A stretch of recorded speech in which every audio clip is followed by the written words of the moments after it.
गरीबी से अमीरी तक का सफर, real struggle to success story. किसी छोटे से गांव में रामू नाम का एक लड़का रहता था।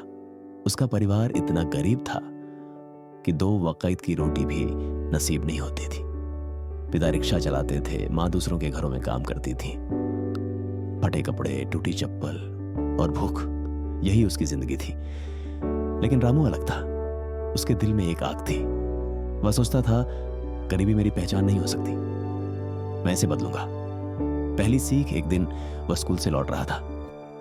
सड़क किनारे एक दुकानदार अपने ग्राहक से कह रहा था, अगर ग्राहक को अच्छा सामान और अच्छा व्यवहार दो तो वो हमेशा लौट कर आएगा। विस्पर्स। यह छोटी सी बात रामू के दिल में घर कर गई। उसने सोचा, अगर मैं भी किसी को कुछ दूंगा तो मुझे भी बदले में कुछ मिलेगा। संघर्ष की शुरुआत गरीबी ने उसे मजबूर किया और पढ़ाई बीच में ही छोड़नी पड़ी। वह चाय की दुकान पर बर्तन धोने लगा। ग्राहक अक्सर डांटते, ए लड़के, कब सही से धोना आता है कि नहीं? रामू सिर्फ मुस्कुराता और कहता, धन्यवाद साहब, सार्केस्टिकली। हाँ, सोचो जरा, बर्तन धोते धोते भी वह धन्यवाद बोलता था। धीरे धीरे लोग नोटिस करने लगे कि यह लड़का बाकी से अलग है। रात को थक कर गिर जाता, लेकिन फिर भी पढ़ाई करता। उसके पास न किताबें थी न रोशनी। विस्पर्स, फटे पुराने अखबार और एक टिमटिमाती दिया ही उसकी दुनिया थे।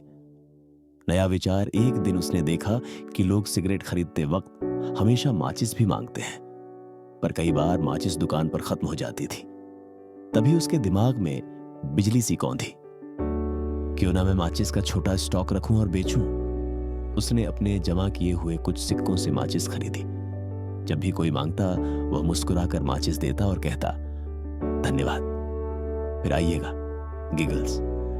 छोटा सा माचिस बेचने वाला लड़का अब लोगों की नजरों में व्यापारी बन चुका था। सोच का बदलाव रामू ने समझ लिया कि काम छोटा हो या बड़ा, अगर ईमानदारी और मुस्कान हो तो सफलता खुद चलकर आती है।